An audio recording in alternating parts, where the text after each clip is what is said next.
Bonjour à tous, aujourd'hui la sixième partie de la Révolution française. On a quitté la dernière conférence avec la fête de fédération le 14 juillet 1790 où ce que Talleyrand avait fêté la messe et où ce que le roi était que sujet. Aujourd'hui nous allons consacrer à 1791. Que va-t-il se passer? Les clubs vont commencer à grandir, surtout dans les Tuileries et le Palais Royal. Et la première chose qui va se passer en 1791 qui est très important, la liberté du droit de parole. Tout et n'importe quoi va être dit et certains clubs vont être en symbiose, donc vont se mélanger. Les clubs les plus connus sont les clubs des Cordeliers qui se trouvent à la rive gauche dans le quartier latin où est-ce que vous avez des personnages très importants comme Camille Desmoulins, Hébert, vous avez aussi Marat et il y a même un personnage très important qui s'appelle Georges Danton qui va partir des Cordeliers pour se mettre ensemble avec les Jacobins. Juste pour vous dire, une petite anecdote, les Cordeliers c'était plutôt la classe populaire et on pourrait dire que les Jacobins c'est la petite bourgeoisie. Alors les Jacobins se trouvent à la rive droite, se trouvent dans la rue Saint-Honoré où ce qu'aujourd'hui vous trouvez les Champs-Élysées, c'était le lieu aussi où ce que Robespierre y vivait. Mais continuons. Il y a autre chose qui va changer, il faut savoir qu'en 1789, en juin, il y a toujours encore la censure des journaux publics. Une fois qu'il y aura le 14 juillet 1789, donc la prise de la Bastille et la déclaration des droits de l'homme, tout va s'accélérer et tout va changer. Je vous dis 5 journaux en juin. Combien de journaux y a-t-il en décembre? 130. Donc il y a une liberté de la presse. Tout le monde va dire tout et n'importe quoi. Bien sûr, les presses les plus connues sont Le Vieux Cordelier de Camille Desmoulins. Vous avez Marat avec L'Ami du Peuple. Vous avez Hébert aussi qui va illustrer quelque chose. Et tout le monde achète un journal. Et il y a aussi plusieurs orateurs qui vont se trouver un peu partout à Paris et qui vont diffuser la propagande de leur club. Donc vous pouvez voir que les clubs ne sont pas tous en symbiose et pas tous les clubs ont bien sûr la même idéologie. Il faut savoir qu'aussi en 1791, l'Assemblée constituante commence à sentir qu'il faut faire vraiment quelque chose parce qu'il y a toujours la crise financière, on a la monarchie qui est toujours bloquée dans les Tuileries, mais rien change, la crise financière est toujours là, donc il faut de l'ordre et il faut que tout change.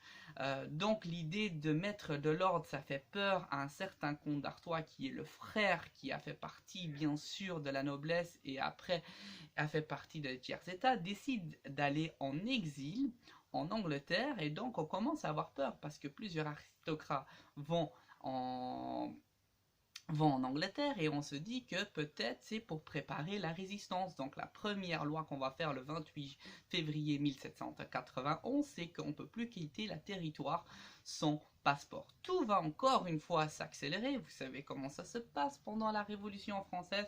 Et là, un truc qui va être très marquant, c'est ce certain Mirabeau. Peut-être que vous le connaissez, il était très connu parce qu'il aimait bien boire le vin et il aimait bien les femmes, c'est ce qu'il y a tué en 1791.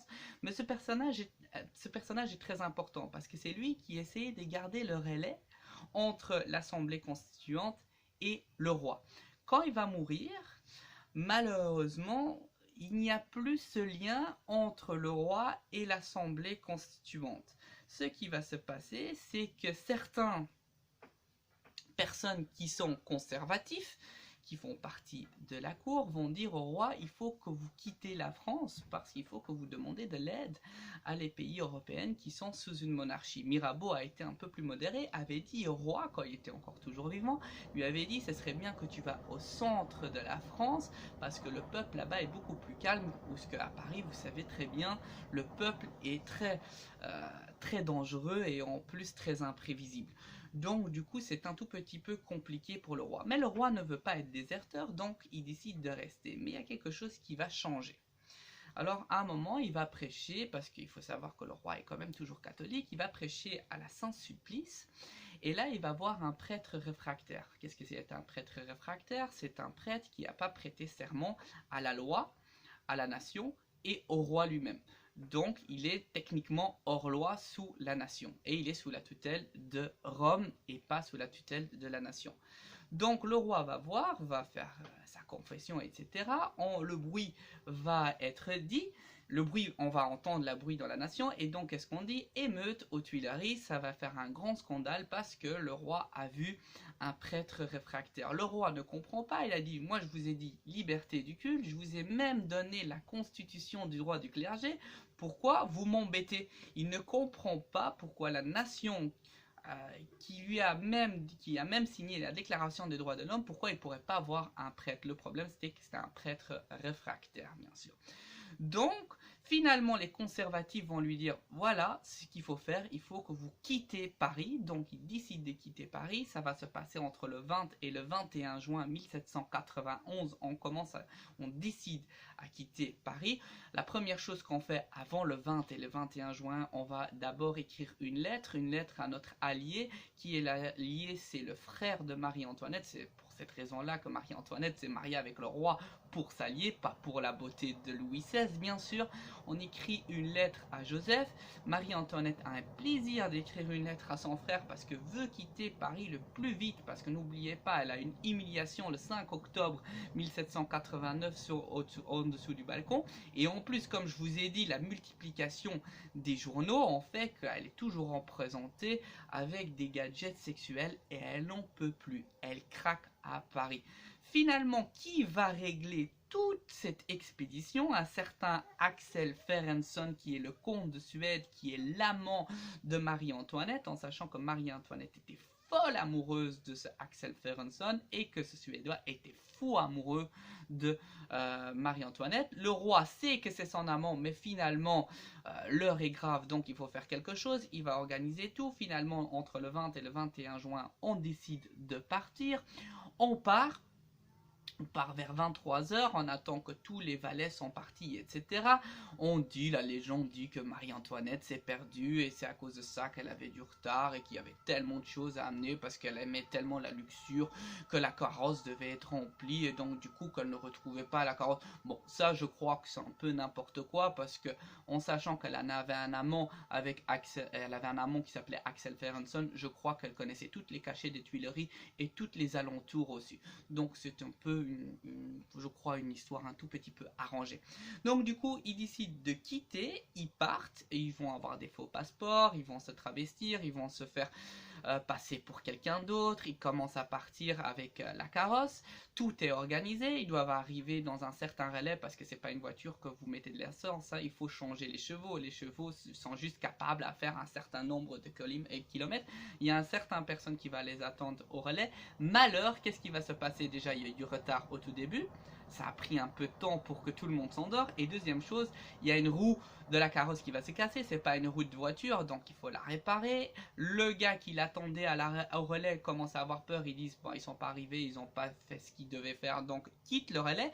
Donc ils décident d'aller encore plus loin, les chevaux bien sûr vont se fatiguer, ils vont arriver à un autre relais, et finalement, malheur pour eux, ils vont être rattrapés par les soldats de Lafayette. Alors quand Lafayette est retourné à Paris, il faut savoir, quand Lafayette était à Paris, excuse-moi il n'est pas parti, il faut savoir que quelque chose de très important qui s'est passé, je ne sais pas si Lafayette est parti carrément chercher le roi ou il était là-bas sur place, mais une chose est sûre, quand il est revenu où il était sur place, bah, c'était lui qui devait la protection au roi, donc c'était le scandale, imaginez-vous, et là il a essayé de faire un coup de poker, il a dit que le roi a été enlevé. Petit problème, la nuit du 20 et du 21 juin, le roi, qu'est-ce qu'il a fait? Il a laissé une lettre, le valet du roi qui est venu à 7 h du matin pour l'habiller, a vu la lettre et dans la lettre il avait dit qu'il part en exil pour demander de l'aide à l'Autriche pour un problème de finances et un problème de religion.